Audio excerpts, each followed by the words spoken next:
tuning in to Written on the Edge, Season 8, Episode 14. We're glad you're here with us. In this week's episode, we will be discussing Marshall Moore's memoirs and upcoming projects.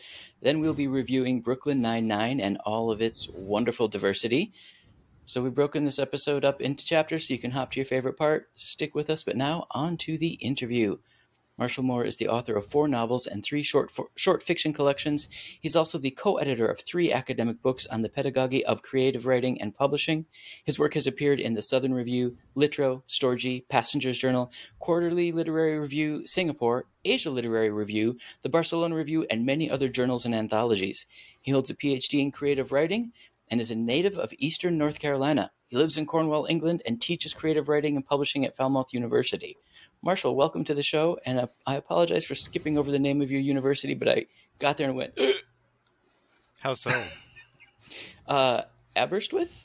Oh, Aberystwyth. Yeah, I was wondering. I felt like there was supposed to be something there, and yeah, Aberystwyth. Although I don't quite say it like Welsh people do, so that's okay. Right. We're all murdering it if we're not Welsh. I guess that's very true. So, welcome to the show. Thank you. How did you get your start as a creative writer? And having read a bit of your memoir, I can tell you it's explosive. Oh, Christ, you've actually read that. I haven't finished it yet. Okay, well, thank you for at least making your way into getting through some of it. I think I really just got started because it's kind of the crazy is baked in. Just from the time I was a little kid, I was already telling stories, like even really before I could write. So like my father worked at some computer business thing back in the 70s. I'm a little bit murky on what it actually was, but he would bring home like pads of paper, and so I would like draw diagrams on them to kind of illustrate the stories, and there'd be like arrows and little symbols for the characters and like the directions they were going. I just ate lunch. Sorry, I'm going to be clearing my throat a lot. But yeah, so I've done that since I was a little tiny squeaky child. Nice. And never really stopped.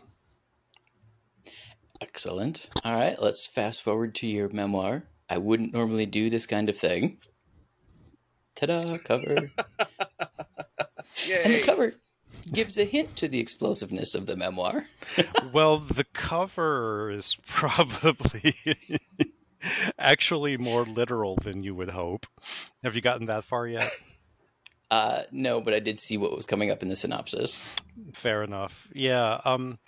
I didn't come from one of those kind of families where we all get along, hold hands, strum a guitar, sing, and be normal together. No kumbaya over the jambalaya? No, not even some actual proper blues. Blues, no jambalaya. I didn't have jambalaya till I was older. And I was like, oh my God, I could have been eating this all my life. Like, what the hell? Right? So it's like, oh, my father's actually sort of Cajun-y, Creole, Louisiana, and I've been eating canned corn and pork chops all my life. What the fuck? There's just this moment in my teens when my parents split up, and suddenly I'm like, oh, there's a heritage here. There's a heritage. Who knew? Yeah, so there was a lot of really nasty family stuff, and I want to be careful, and in the book I do try to be careful. It's not so much about placing blame. It's, my parents went through some really life-alteringly bad stuff, and they were just not fit to be parents, but they did it anyway. Lucky me, lucky my sister. So yeah, the book was a near inevitability from about the time I was at university. So one of the lines that caught me that I think applies to a lot of families is cosplaying normalcy. Do you want to share a bit about that? Because I think it's very relatable. Well, the funny thing is that particular line, the phrase itself, I just pulled it out of my ass when I had to write the cover synopsis. Because that's like for me, it's easier to write a book than it is to write the cover copy. And yeah, so it was, oh my God, how do I describe this? What do I say about what is going on here? And, you know, I lived in Asia for 15 years before I moved to the UK. So the whole idea of cosplay is just like a thing. It's a thing. I lived in Hong Kong. We visited Japan a lot. It's a thing.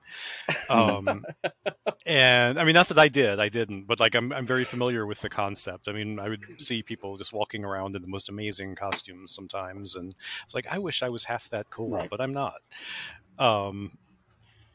But the serious idea behind it is just the fact that we did look like this kind of white Southern normal mother, father, two kids in a nice house in the suburbs. I don't know that many people knew the level of utter fucking crazy that was below the surface. So cosplaying normalcy is absolutely what we were doing. Do you want to jump into a bit about what was going on below the surface?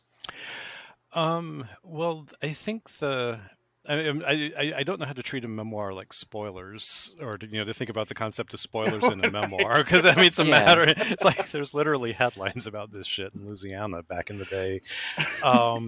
But no, the thing of it was, it's just sort of a combination of bad, where my father's a Vietnam vet, so he had a lot of difficulty from that. He was from a background of really intense sort of generational Southern poverty. And his parents, how do I put this delicately? Grandpa had Granny murdered. So that's just not the kind of thing you come back from. And then on my mother's side, just mental illness, crazy father, much, much, much older, literally born back in the Victorian times and had the attitudes to match. So, and add a whole lot of alcohol to the mix. And then, I was one of those kids, everyone knew I was gay before I did. So I didn't exactly have a super great childhood. And then there was the whole bit about being tested and like academically gifted, and oh my God, you have to go to Harvard, you have to develop the cure for cancer, you have to go to Stanford, you have to. It was a lot. It was a lot. So I wrote a book about it. And STEM program too. And that. Yeah, so I went to the School of Science and Math in North Carolina back when it was like the first of its kind. I mean, it was like the groundbreaking one that kind of set the standard for all of those residential STEM schools that now exist.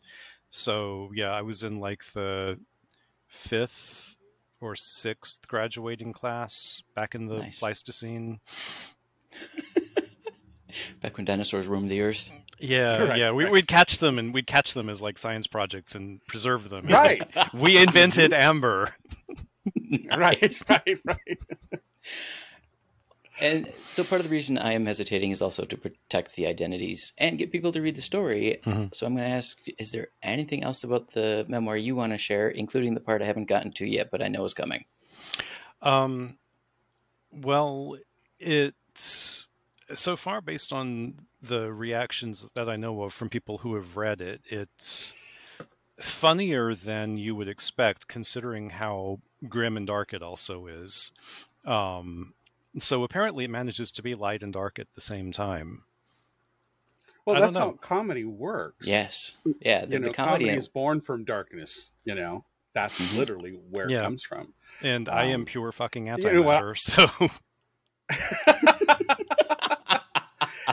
Here's the thing. I often find when I watch a lot of reaction videos on YouTube and stuff. Oh, that stuff is the best. When people watch, when people watch like movies where there is a really dysfunctional family, you just see them open up in their reactions.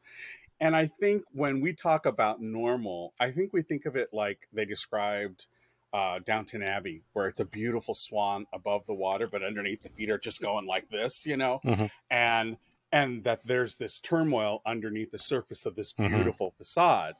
And I think people identify with that because we all feel like we're down where the feet are of the swan, That's and a good way we of putting rarely it. get to shine. You know what I mean? Yeah. I think that we find a way to connect with that. And I think when people say, oh, I don't know if I should write my memoir, I think queer people by and large should write their memoirs, because we need to normalize what we go through, and people will see, oh gee, I'm not gay, but I totally get that. You know what I mean? Yeah, And I that's a think good point. it helps bridge that gap Yeah. that is a perception but doesn't really exist.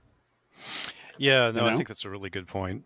Yeah, and now that I live in England and there's a house like that on every third block, I'm just imagine all of the Right. swan feet paddling. Like, there's a lot of that. Right. I actually mapped where you live. You live near Penzance, don't you? I do live near Penzance, yeah. Oh, Yeah, I like it's about Penzance. My little musical heart jumped for joy. Yeah, it's about 25 miles from here. Nice. Yeah, I was there. So like one of the things about Cornwall is that a lot of the towns, or the bigger, I mean, there's only one city down here, Truro, and it's where I live. But then a lot of the bigger towns kind of have their own like annual traditions. And Penzance, there's a little village next to it called Mousehole. It's spelled mouse hole, like mouse, but that's hole. not how you say it. Yeah. But that's not how you say it. It's Mousehole, and it's built around this little harbor. And so one of the things that they do every year around Christmas is it's all lit up with, you know, Christmassy decoration-y shit. And so people like flock to Mousehole for all of the lights to be turned on. And my partner and his son and I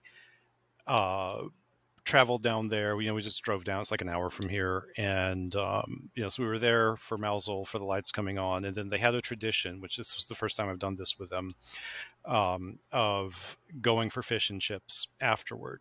And so we ended up in Penzance, driving around in Penzance. And then the streets there are really, really, it's like narrow and hilly and they get one way. And so eventually we did find a place that was A, open, and B, like we could park somewhere within walking distance of it. And we ended up right on the waterfront, and it was really like gusty that night. So we were like getting blasted by foam off the waves. We're like trying to eat our fish and chips as fast as we could while we're getting pounded by this storm that's coming in. And it was kind of amazing, but it was kind of stressful at the same time. Nice. I do like Penzance, though. It is kind of cool. It is, yeah. It is very cool. You've been? All right, moving. I have not actually been south of London. I took my mom as a big thank you to all the sacrifices she made. My dad had already passed on, but I took my mom to Britain, Denmark, and Russia. Nice. And so we ended up driving all throughout Cornwall and up towards Wales, and so we did this long road trip. And Penzance, we wanted to go have fish and chips and stuff in Penzance. And so we went to a pub that literally was like the last pub or something that was out there. And, I think I know what you're talking about. I have an idea what you're talking about. Yeah. So, yeah, but I loved it. My husband probably didn't because of the narrow fucking roads, but and especially if you're not used to it. If you're not even, if you're not, because I've got a license here. I've got a car. It was an ordeal getting my driver's license, but I have it. But I'm still traumatized from that process. Even today, I was driving home, and it was pouring rain, and then there was like this 4-car pileup because the roads are really narrow, and it was like, oh, I'm gonna die. Wow. All right, moving on to your upcoming projects. You have another memoir to be released this year, right? Yeah. Titled. Child, how many lives have you lived? Too many. Well, wait till you get a load of this title. Blood and Black T-shirts, dispatches from Hong Kong's descent into hell, 2019-2020. That requires some explanation. You need that on a T-shirt. Well, I'm hoping for really good cover art so I can do that. What I'm actually hoping, I haven't asked him yet. There's a dissident artist from China who lives in Australia, and he did a lot of the protest art related in Hong Kong.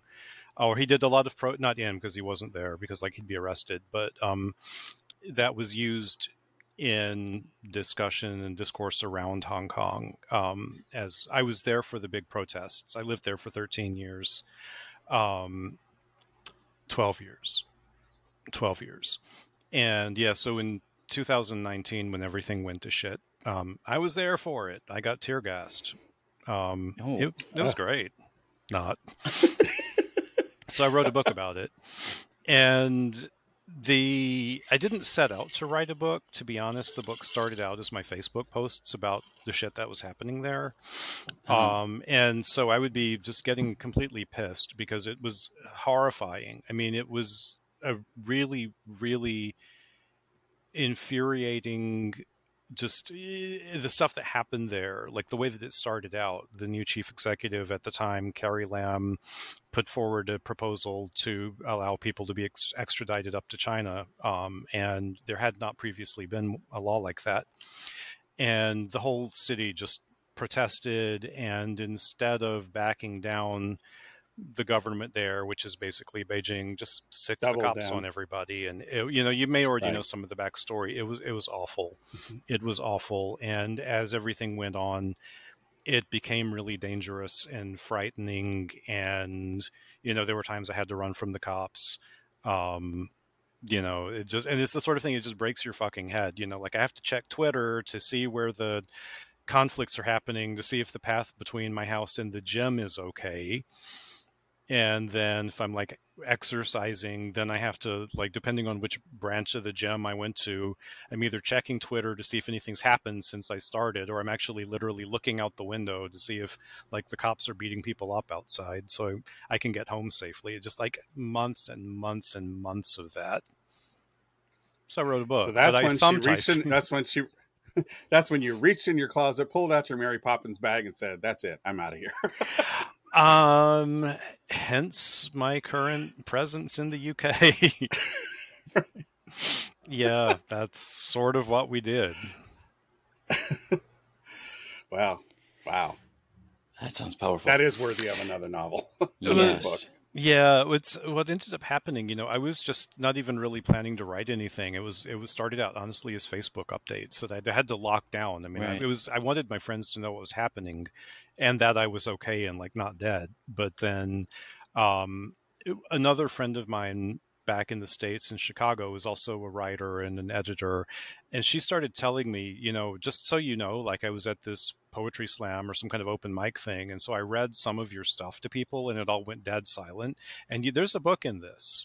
And she kept telling me, there's a book in this, like you should do this. And finally she was like, I'm going to copy and paste all of this shit that you've written and put it in a big Word document, and you're going to edit it and make a book out of it.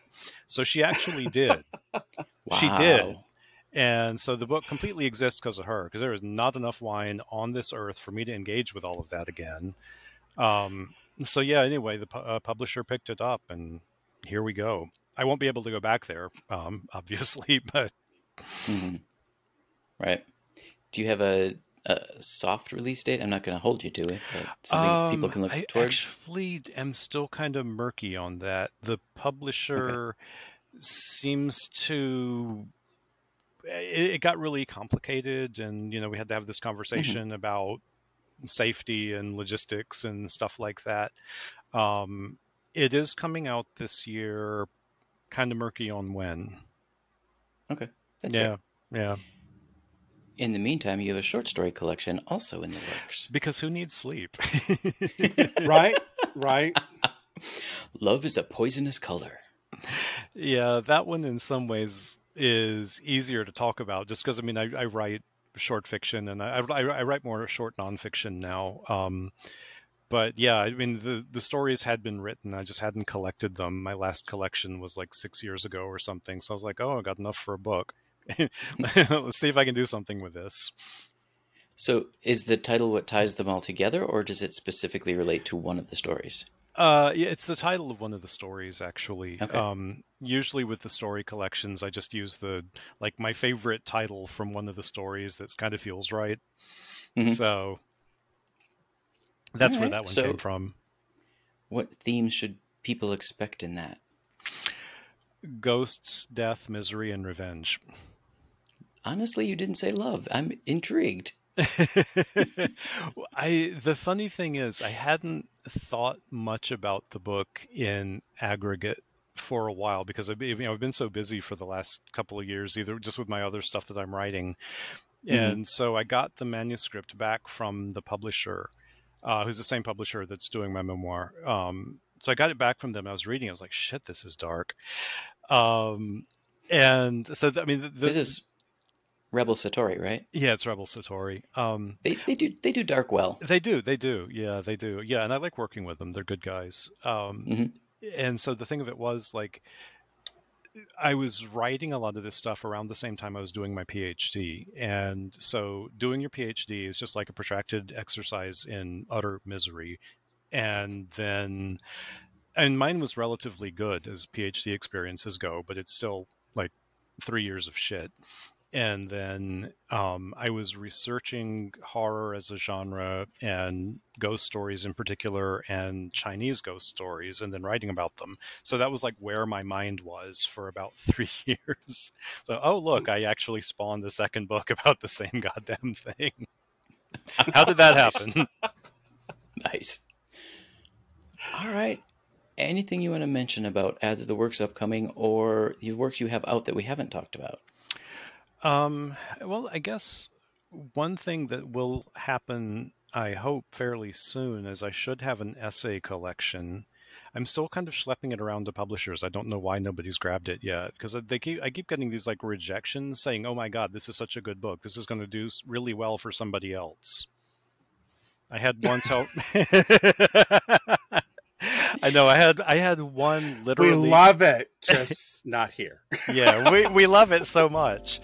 One actually told me this book is bigger than we are. We can't do this justice. You need to have a literary agent. You need somebody really big publishing this. This is because I was writing again about all like the Hong Kong stuff and my Southern crazy stuff, and it's just it's a combination. It's a lot. So yeah, that's still kind of in the works. One of these days. I've got another novel. Fair. I'm like just about finished with the first draft. I've been slugging away for 4 years and I'm just so ready to be done with the thing. I'm just like, it's like I don't love you anymore. I want to break up with you. Just like get out of me. It's like we've been together 4 years. And then they all died. It's tempting. It's tempting. It's like we've had a good time together. We've had a good time. Now fuck off. They get to the last chapter and it just reads, "Meteor hits Earth, all dead." It's not even that far off. You're not even that far off. I'm just like, I could actually destroy this world that they're in. Maybe I should. Exactly. Maybe I should. But it would just be great to have a chapter with just 2 sentences. or even one. Everybody died. The end. Or you survived. I don't know who needs to be worried about survival here. Yeah, the listener survived. Right. Well, we don't know that yet. True. To be determined next Friday. Right. So I know we covered your upcoming works. Do you have any appearances or anything you want to announce? Not really. I saw that you had... He'll be at the grocery store on Thursday. Yeah, I'll be at Lidl in half an hour, probably. I could go to Sainsbury's, but we're having a financial crisis here, so I'll shop at Lidl for the time being. Yeah. No, it's fine. No, I actually like Lidl. They're fine. No, I apart from a couple of academic conferences, like one of which is in Madrid, but I don't officially know that I'm going yet, and there's one in London this summer. It's like academic conference-y shit, and probably not of a great deal of interest to the good people who are currently trying to survive this podcast. So if you want to see me do a paper on creative writing pedagogy, then you're more than happy to show up. Right. You never know with our listeners. I'm just going to put that out there. Yeah, that's true. All right. Which social is the best for people to follow in order to get your updates and announcements for upcoming works? Pretty much still Twitter, which is kind of embarrassing to admit. I felt like when Elon turned it into his personal potty, like I wanted to do the migration, but there wasn't really, literary Twitter just stayed. Not that many people migrated away from it. Right. Yep. All right. Any final words of wisdom? Buy my book. I love There you it. go. There you go. I took me years to write this. You should buy it. Yeah, right. Exactly. Perfect. All right, folks, we'd like to extend a huge thank you to Marshall Moore for joining us today. Marshall, thank you so much. Thank you for having me. Oh, it's been our pleasure. And it is our... We are... What is that? I will just trip over my own tongue. Uh-huh. And we at Written on the Edge are proud to introduce you to new media by queer content creators. So like, subscribe, learn more about these artists. But now, on to our review.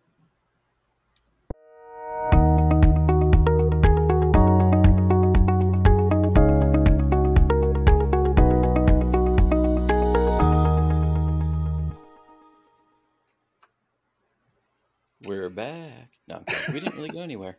Yeah. And hopefully you didn't either. No. So I would like to preface this by saying we've been reviewing a lot of films that are very melodramatic and or just dramatic, suspenseful. We've done some television series that are really deep dive in and crime and murder, blah. So I wanted to introduce a comedy, a comedy that actually surprisingly had a lot going for it, even though it was a sitcom. So Brooklyn Nine-Nine. First aired in 2013, the comedy series follows the exploits of Detective Jake Peralta and his diverse, lovable colleagues as they police NYPD's 99th precinct. I would like to start out by saying that if a precinct ran like this, it would implode and not actually be a precinct anymore. Sitcom. You have to let that go. But the reason I felt it was important was because of the casting and the casting decisions that were made. I don't actually care for Jake Peralta, the title character. He didn't redeem himself until the last 2 episodes for me. I'll explain that when we get to the spoilers at the end. Okay. But some things they did do, and they did do very well. Very first episode, episode 1, they're getting a new captain, and he is black, and he is gay, and he is out, and he has been fighting the stigma of all of those things as he rose up through the ranks of policehood in New York City. And he is a fixture throughout the entire series. He never gets killed. As a matter of fact, his husband comes in later seasons and becomes a fairly regular recurring character. I love it. I love the fact that we got a gay black captain as the leader of the precinct. It was a super important casting decision. Second, Stephanie Beatriz plays Rosa Diaz, and the legend around her casting is that when she went in to audition, right around that time, I don't know if it was just before or just after she did her audition, she learned that Melissa Fumero had already been cast as Amy Santiago. And she gave up. She's like, they're never going to cast a second Latina. There's no way. And then she was offered the role of Rosa Diaz. So we have 2 primary Latina characters on the cast. Again, this is a super important decision, especially if you go back to 2013. It just blew my mind that this existed for that long and I hadn't seen it. I don't know. Before I keep babbling, Bez, what did you think? I'll have to do a disclaimer first off. I am, as of late, I've not been a huge fan of American comedies. And so while I agree with every one of your assessments of Brooklyn Nine-Nine, and I don't discount them, this falls under what I call the Ricky Gervais-esque style of comedy. It's a audienceless comedy. Therefore, it's not really a sitcom in that sense. True. It's not the traditional sitcom that Lucy developed with Desi and kind of created it for television. And it's the reason why I call it the Ricky Gervais. That kind of comedy I have to take in spurts, just like I can only take Ricky Gervais. While I like him a lot, I can only take him in spoonfuls. I can't gorge on Ricky Gervais. He just becomes too much. And so, 30 Rock, all of these workplace type situation comedies just kind of all have the same tone to me. I don't see anyone breaking anything new in the tone. And so I tend to gravitate towards British comedies, which tend to be have more barbs. And while Brooklyn Nine-Nine has its share, I kind of got really bored with the puerile humor of Peralta. It's Andy Samberg. Yeah, and I totally agree with you, 110%. But it's like after 2 seasons of it, I was like, okay, anything new? I get all of them. I understand all of them, but I don't remember at any time roaring with belly laughter at any time. So the humor just didn't strike me. I mean, it's funny. I can, I acknowledge I smiled a couple of times, but it just didn't gel for me. And it's because it has that same tone as 30 Rock, as The Office, as Park and Rec. You can just go right down the line. Funny you mentioned those last two. Huh? Funny you mentioned those last two. One of the creators worked on The American Office, and they both worked on Parks and Rec. Yeah. And it shows. It's that same tone. And it's like, okay, I've seen that. I even watched it, Gavin and Stacey in Britain. And so I get it. I watched the original Office in Britain, the UK version. So I get it. I understand it. But it's like, okay, guys, you're beating this horse to death. You've not trod totally new territory here. I do like that as those types of comedies, they're not locked into the Ricardo's apartment or there's a bit more to it. It goes places. So that part of it I do like. The cast, I will say, is brilliantly cast. And while I acknowledge your and I understand the actress's comment, really, for most, I would say that, early on in policing, there were a lot of Irish and a lot of immigrants from that part of the world. I would say now there's a lot more Latinos in police enforcement. So I can kind of understand why they didn't have a problem casting another Latina, because it's really kind of represented. I don't know of any office I've ever been in anywhere who didn't have at least a small cadre of Latinas working somewhere. So, it's like, I get that. Go ahead. So in terms of the LGBT stuff, I don't think you got to this then. Stephanie's character, Rosa, comes out as bi in the later seasons. Oh, no, I did. I do know that about her character. And you got to deal with her family accepting or not accepting it. And I think they did a pretty good job in that her dad actually was her biggest support and her mom was the biggest hurdle. Yeah. And I think it's interesting that they handle all of this stuff matter-of-factly, and I liked that. It's an issue only as so far as it serves the comedy, but not in a degrading manner. It does it in a manner that actually kind of points out the rampant stupidity and stereotypes that have existed, and it lampoons them by way of the queer character. And I think that's a smart move. That's a Will and Grace move that I don't know that Brooklyn Nine-Nine and these other shows would have had Will and Grace not broken down that barrier getting into it. I would credit Ellen, but Ellen came out and then everything tanked right after. So, while she said it online, it wasn't until Will and Grace that we had steady queer character representation that knew how to take queer stereotypes, and that's because of one of the creators, and knew how to turn it on the stereotypees who create those stereotypes and push those stereotypes. Do I think Brooklyn Nine-Nine is worthy? Yes, I do. It's just not my type of humor. And I even went to a group of YouTubers who did reviews because I wanted to do a little bit back research. And there's a group on YouTube called Blind Wave. And I watched these four guys, all straight, watching this show. And it was wonderful that they got the queer humor. They understood. In fact, the only one of them didn't get a reference to Arsenio Hall. And that's when she had to wear the red power suit. And she said, I look like Arsenio Hall. And the one guy turns and goes, who's that? And the other three guys are laughing their ass off because of the reference.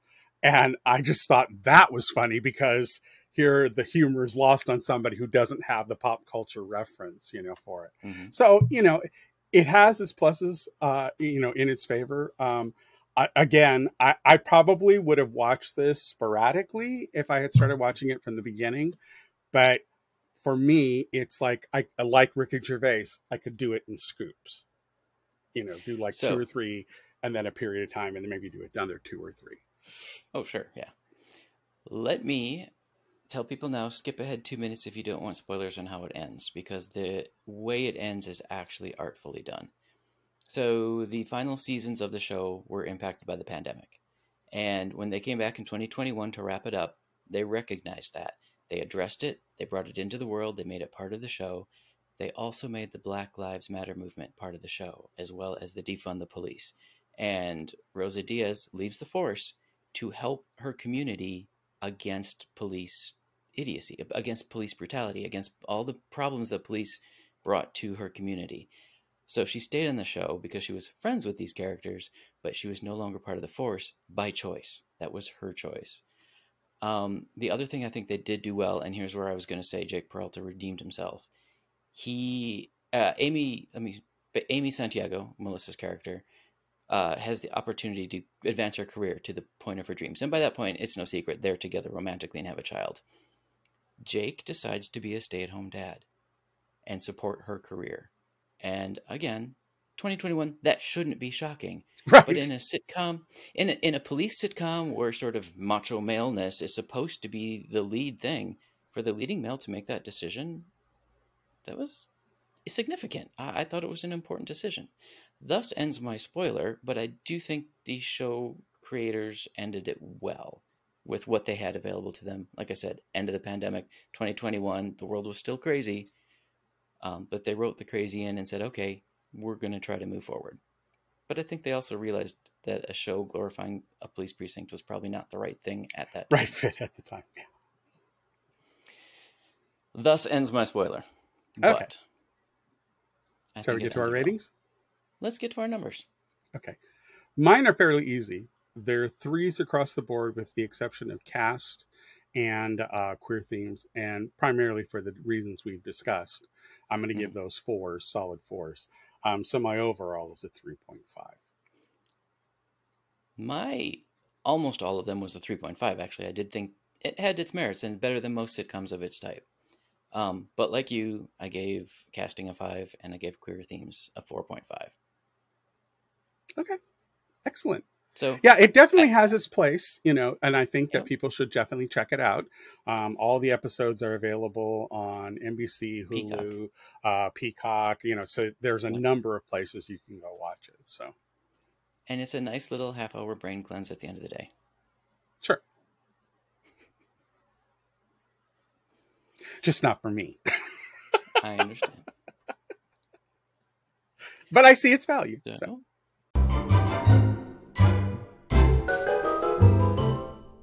So, what are you on about this week? Okay, so here I have a bit more. I'm just going to run over a few of them, one of which I think might be of interest, and I'm sure Vance already knows, being the comic aficionado that he is.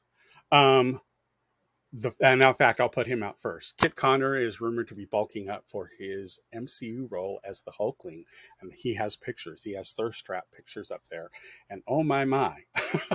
He's no longer the teenage little rugby boy. He has definitely stepped up into it. And he's done some major workout. And Joe Locke has tons more to hold on to. And rumor is, and I don't know if this is true, maybe you have an answer to this, Is Joe Locke playing Wiccan? I haven't heard. Oh, see, I've seen people babble about it, but I haven't heard a casting decision. Okay. All right. I think that's really kind of close, and it would kind of blur the lines between the two shows. So I'm kind of a little bit worried about it. But then somebody said Joe Locke would play Wiccan as a teen, meaning somebody else would play him older. So right, that's kind of where I am with it. And so, yeah, it's going to be interesting to see what Hulkling and Wiccan are going to do as the gay power couple in the new MCU episode or projects coming up. So there's that. The next thing I have is, oops, wrong. Right church, wrong pew.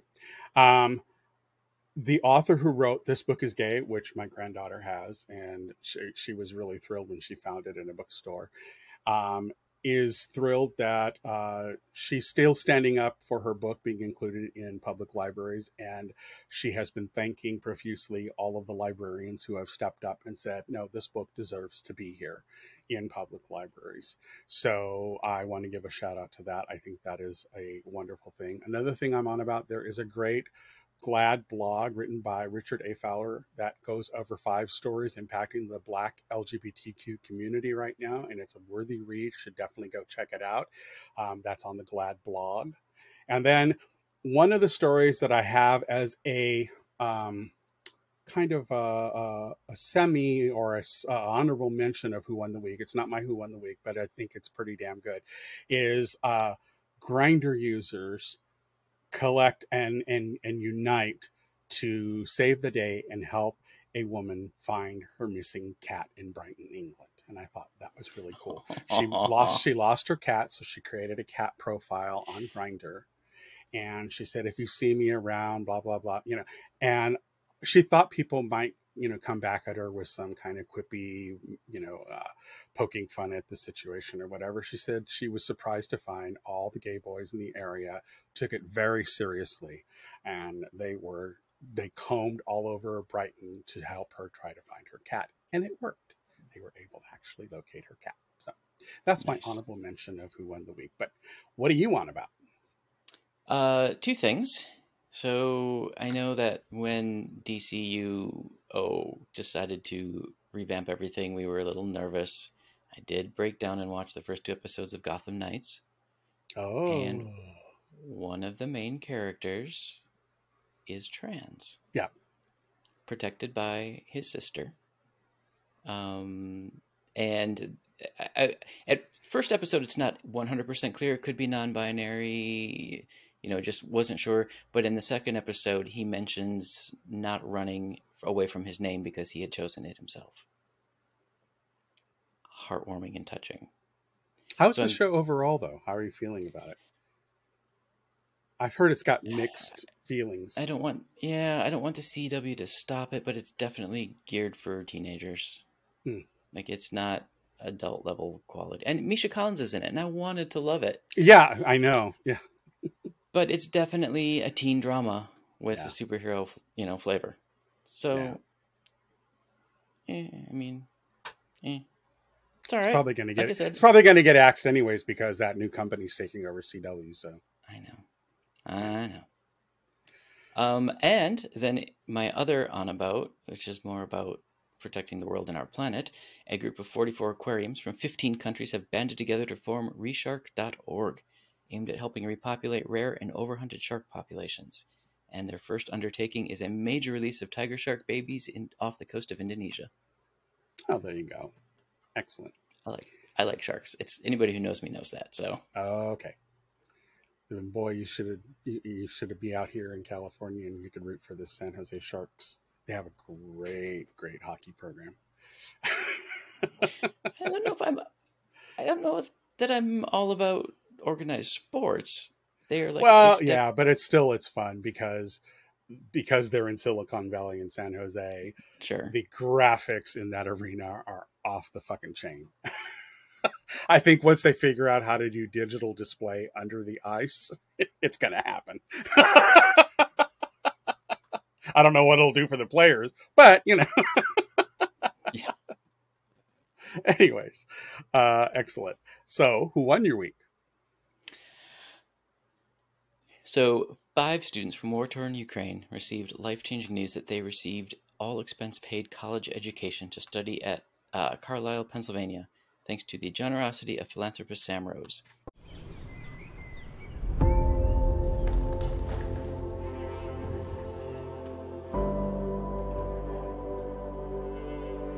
Good afternoon. Good afternoon. Good morning, Simon. Hello. Hello, Anastasia. How are you? It's so good to see you. My name is John Jones. I'm the president of Dickinson College. The good news that I want to bring to you comes in 2 parts. The first part is, as the president of Dickinson College, I'm here to tell you that you've been accepted for admission to Dickinson. We have an alum of our college. His name is Sam Rose. He graduated a long time ago. He's very interested in Ukraine, wants to try to help. So Mr. Rose has decided that he is going to offer to underwrite your education. That means he's going to pay for everything. And that's not just your 4 years here at Dickinson, but that's also your transportation, your expenses, all the incidental expenses. So you are going to have your education fully paid for by Mr. Rose. I'm so shocked. Just a second. Oh my god, my hands are shaking. Sorry. Is to offer you a full scholarship. He will pay for your education at Dickinson. That is all 4 years, all the expenses associated with it, and the travel to our country, to Dickinson as well. So congratulations. Thank you very much. Thank you very much. Ooh, I'm a loss of words. To pay for your education, and that would be all 4 years. That would be all of your expenses. That would be for your travel expenses, your living expenses, everything in connection with the education, and give you a monthly stipend as well. That's for all 4 years until you graduate. So that's the news that I bring to you today. I am shocked. I am incredibly grateful for this opportunity, and I'm about to cry. I actually don't have, I don't know what to say. I'm really thrilled because Dickinson was my top choice. My God, I'm just so excited and surprised. I don't got any words to say. Thank you so much. I really appreciate that. Yeah, I'm so I can say how happy I am and how thankful I'm for you for meeting me here, for telling me in person, not just by paper. So thank you so much. I think I would definitely come here because I really wanted to. And I was so surprised by this opportunity. To be honest, thank you so much.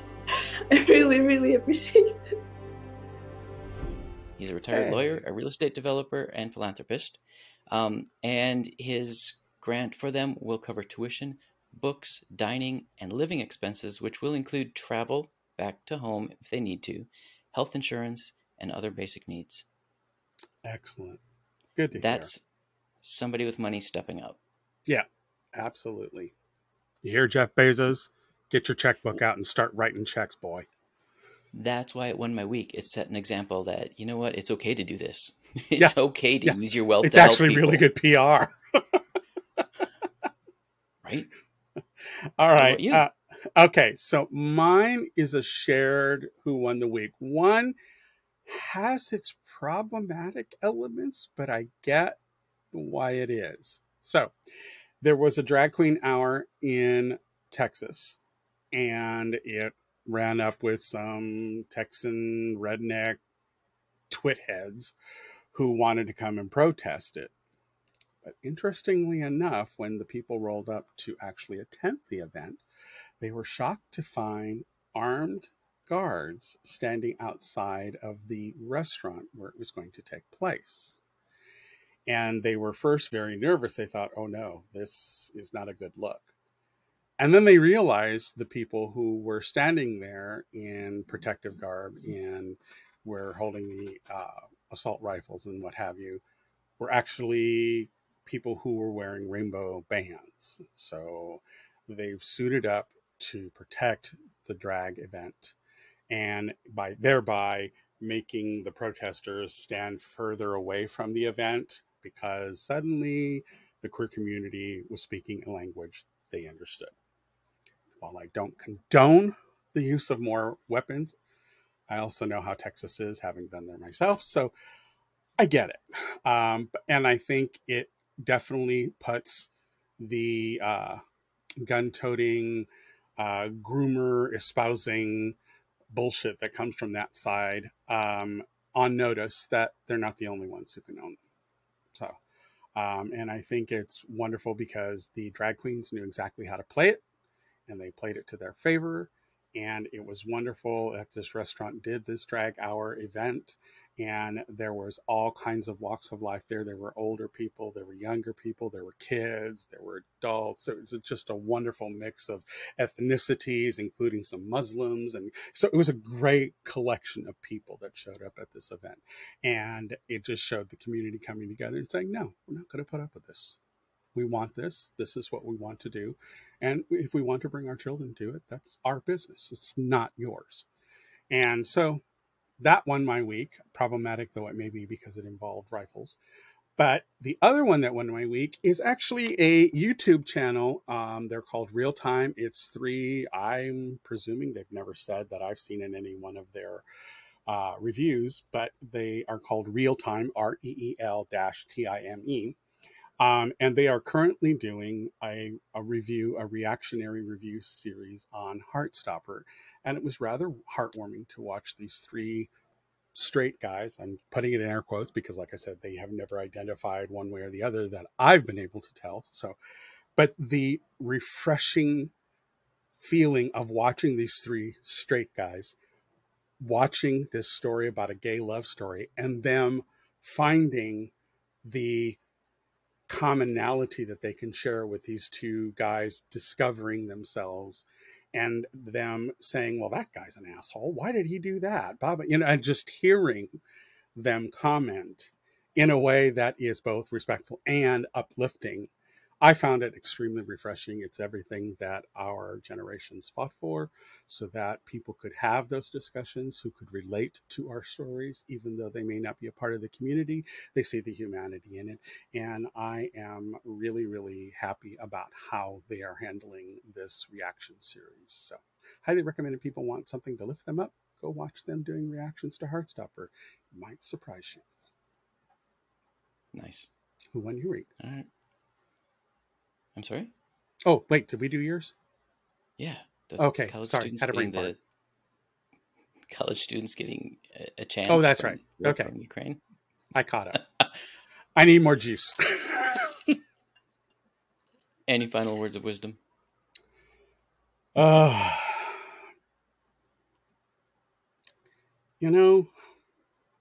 Give yourself time to step back. Unplug. Literally unplug. Put the phone down. Put it down. Go do something outside. Go bake something. Go do some art. Do something creative. Go for a drive without the phone. There's a thought. Just like we used to. Well, who knows? Maybe turn on the radio instead. That little thing in the middle of your console that you may not have turned on in 8 billion years. Give it a go. Just let yourself live a little without all of the input from timelines and postings and pictures. And I will say, I just want to add briefly in my little that goes along with this theme.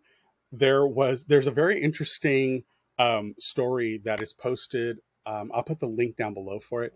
But there was an interesting kind of poll that was put out there for why certain gay men swipe left on dating apps. And one of them said, if they see too much social presence, if they see too much selfies in their Instagram profile, that it signals to them you're too into yourself or you're too insecure about yourself, that you feel this is the only way you can find gratification. Therefore, you probably aren't someone I want to get to know personally. And I thought it was really interesting that we're now seeing that turn where people are really taking a look at how people use social media in their pursuit of a relationship and have realized that it has its place, and that maybe the things that you would think social media would help promote about yourself may be the things that are actually the detractors. So for all those kids out there who are looking for someone and are on these dating apps, maybe think twice, 3 times about what you're posting and why. And is it really necessary? Don't you want to have something you can talk about that you don't have posted up on your wall? Just a thought. That's all I got. All right. I love it. Written on the Edge is produced by Rogue Ravens Media. For our disclaimers, links to social media, our listen stations, or to sign up as a guest, visit www.rotepodcast.com. If you enjoy learning about new artists, like and subscribe so you get the alerts for new episodes. I hope you're following us on YouTube. I know hitting the follow button is really hard and scary, and I know that YouTube hides it so you can't find it, but I promise you, you have the power. Yes. Tune in next week for your queer media fix. Bye-bye.